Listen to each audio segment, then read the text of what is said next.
The human spirit is now rising in the world, awakening to the nature of the situation on the phenomenal plane. And thus the ruling elite are in a panic mode, and they recognize that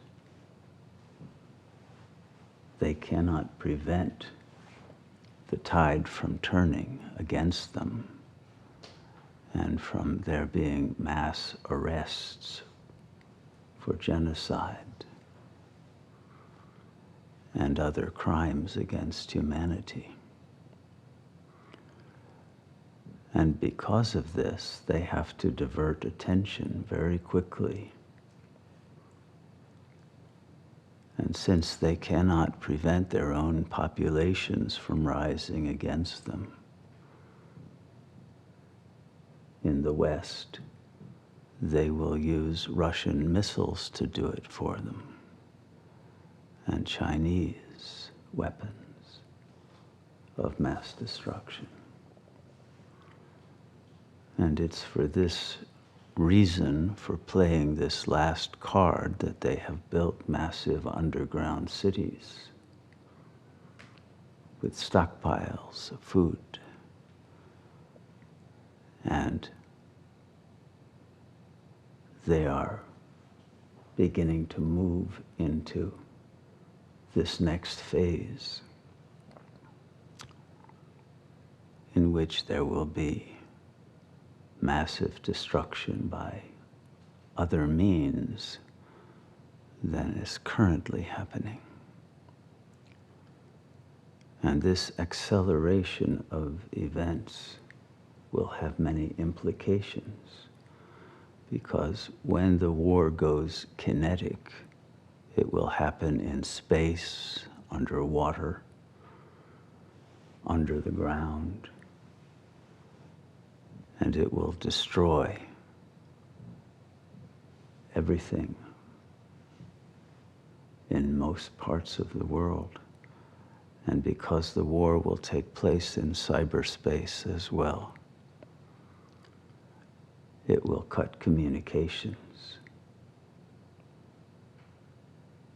and it will disrupt every system, and it will stop the import of fuel and food and other supplies. So the reverberations and effects of this will strike everywhere. And we must be prepared spiritually and psychologically, as well as in terms of our physical preparations.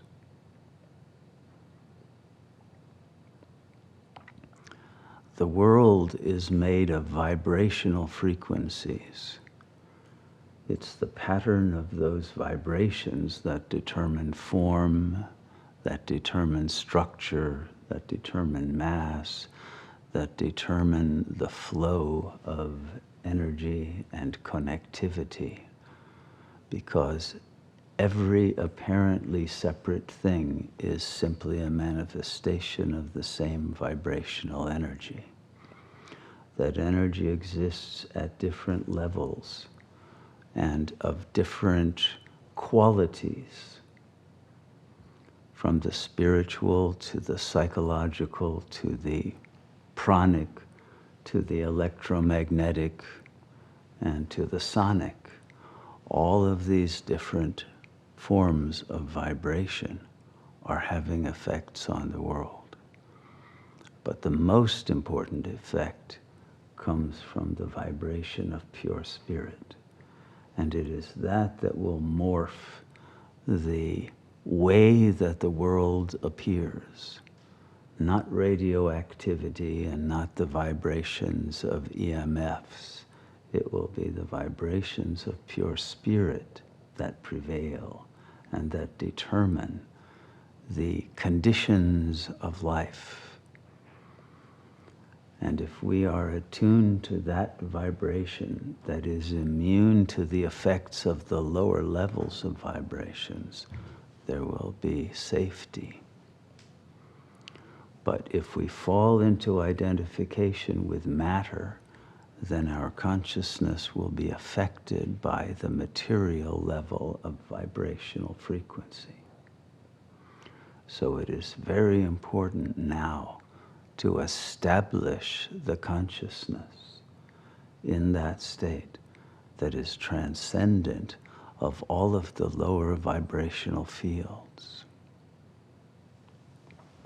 This was studied in the Veerashaiva wisdom school that was developed around the 12th century in India, around the same time as Saint Francis in the West, and Dogen Zenji in Japan, and other great beings who recognized the importance of the shift of vibrational frequency.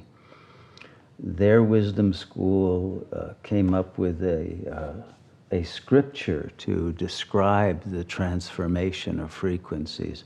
They call it the Shunya Sampadane. I think I've read from this before, yes? Was it? Must have been some years ago. You don't seem to be remembering it. But in any case, it's a very important scripture. They refer to Shiva as Shunya.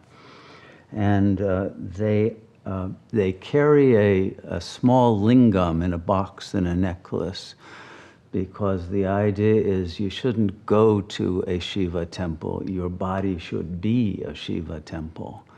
And this lingam is symbolic of the vibrational representation of the vibrational frequency of the presence of Shiva in your heart.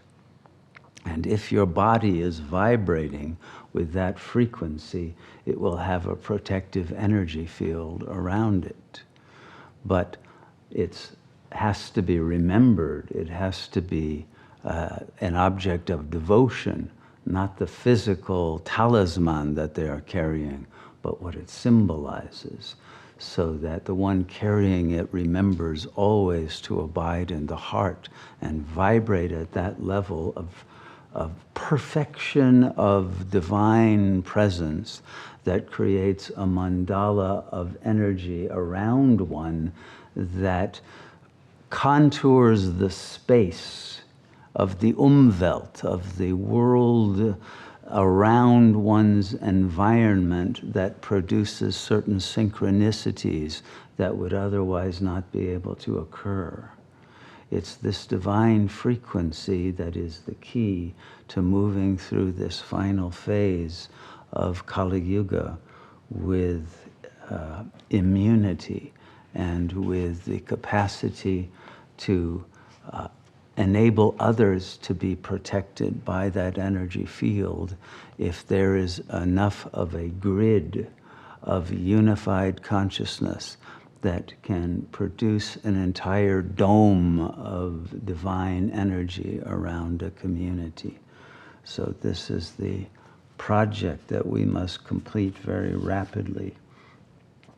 They talk about the various stages of development of one's vibrational frequency that begins at the lowest stages, or stalas as they're called, with let's see, I think the first one they call is the Linga Dharana stala. And then they go to the Bhakta stala, where the devotion becomes intense. And then the Maheshvara stala, where the supreme consciousness is able to be truly connected with while one is in one's daily consciousness. And then the Pranalinga stala, where one's entire body is vibrating as the lingam. And then they reach the level of the Sharana stala. And I'll read a little bit from that one. Experiencing of pure delight as a result of deep and continued meditation is the main feature of this stala. There will be intermittent flashes and streams of some sensations, but they will be replaced now by the self seeing its own form shining in divine splendor. There will be no more concern for the workaday world. The illusion of personal will is burnt. Awareness of the body is forgotten, and all external phenomena have crumbled out of one's consciousness. And all this is replaced by a total serenity. So a vibration of absolute peace is sustained in whatever circumstances. Where the conditioned or unconditioned mind stops, there the stillness reigns. Where consciousness of being oneself as an individual reaches an end, there ecstasy and ananda dwell, and one beholds the light of the inner linga as a resplendent blaze. So they go more into the unification of the two levels of knowledge, of the phenomenal plane knowledge of what's happening in the world, and the supreme knowledge, and the integration of those two takes place. But then at the next phase, the ekya-sthala, where ekya means the unification, here the self is absorbed in the intense and focused meditation on the transcendent, passing over the limits of mind and entering fully into the ecstatic state. The superconsciousness is completely devoid of any psychic residue or mental deposits. All right, this is very key. There must be no deposits of mentation, mental chatter that still arise. The purification in this phase must be complete so that the vibrational frequency remains stable. Otherwise, it will collapse at times, and then negative energies can enter. So, the supreme state is not conscious of anything in the world. Everything happens perfectly, but the consciousness does not deviate into the world anymore. All of that happens spontaneously by itself, but the consciousness remains self-contained. To attain it, one has to focus on nothing but the contemplation of the self, which is shunya. Somewhat of a lower type is where there is some retention of self-volition when absorbed in the superconscious state. So there's a lower level to this and a higher level. If there's any sense of volition, in other words, effort required to stay in this state, then the vibrational frequency will not be perfectly established. But you must start by making effort, and then it becomes effortless. So one of the vachanas, which are one of the talks or discourses, describes this ekya-sthala in this way. The one who, having known the real, the supreme reality, is past all care. All right? So you can measure how close you are to how many cares you have, how many worries, how many concerns about the world. When you reach this state, all care must have ended, or you won't be in that vibrational frequency. Once the truth is known and realized, experienced, there is no change in your state. No worry, anxiety, or concern. There is only calm, vision, and tranquility. So your tranquility must never be interrupted by anything, external or internal. Second, you become the real hero, the vanquisher of death. One has become immortal in the sense that the consciousness is beyond the chain of cause and effect and beyond the cycle of birth and death. You become the glorious embodiment of the Most High. The glorious one has the direct vision of the Supreme. It perceives the soul in all beings to be its own. It is the vision of the self in all and all in the self. The blessed who has attained the bliss, consequent to the transformation of the human nature into the divine nature, the blessed one has attained the state of final blissful consciousness. The perfect one who inhabits the void, here is where the shunyata comes in. Perfection is attained and the perfect one is shunya. It is this totality of emptiness of all that is phenomenal, of all that is not the self, all that is not the supreme real, has been attained. That is the meaning of perfection. Okay.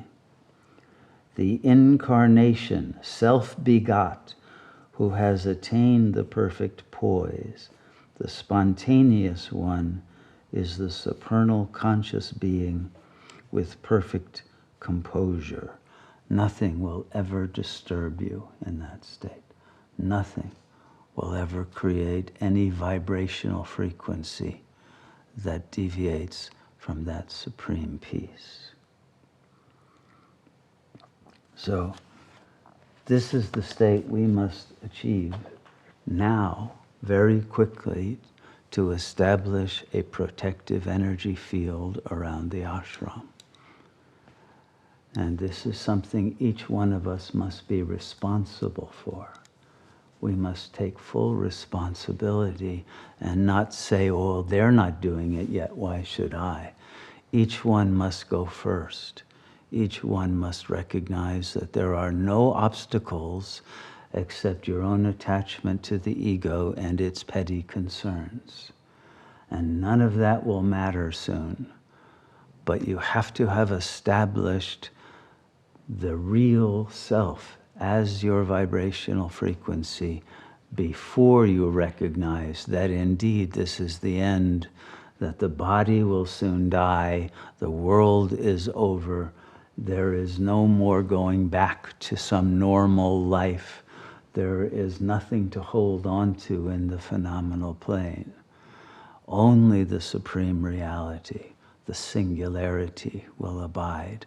But if you are not in that vibrational frequency before this final conflagration hits, then the anxiety of the ego, the traces of those mental deposits, will prevent you from ascending and reaching liberation.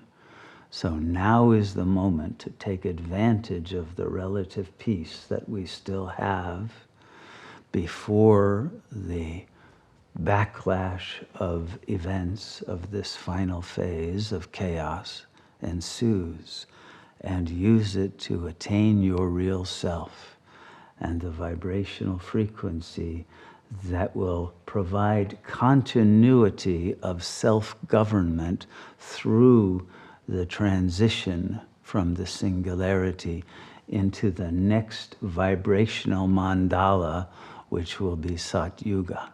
But that mandala of consciousness can only be created when the only ones left within the plane of full consciousness are those who are vibrating at that level of perfection. It is that vibrational frequency that creates the new world. It must be strong, it must be unified, and it must be omnicentric. So I hope you understand and that you're on board to be fully an avatar of Shiva and no longer deviate into any mental, egoic consciousness. This is our duty, our sacred task, our responsibility, our privilege, our grace, and our opportunity for liberation. May you all have the courage and the wisdom and the perseverance to achieve God realization. and establish that as the vibrational frequency of this ashram, so that the world will have an anchor in the presence of God that will offer protection to all who attune to it.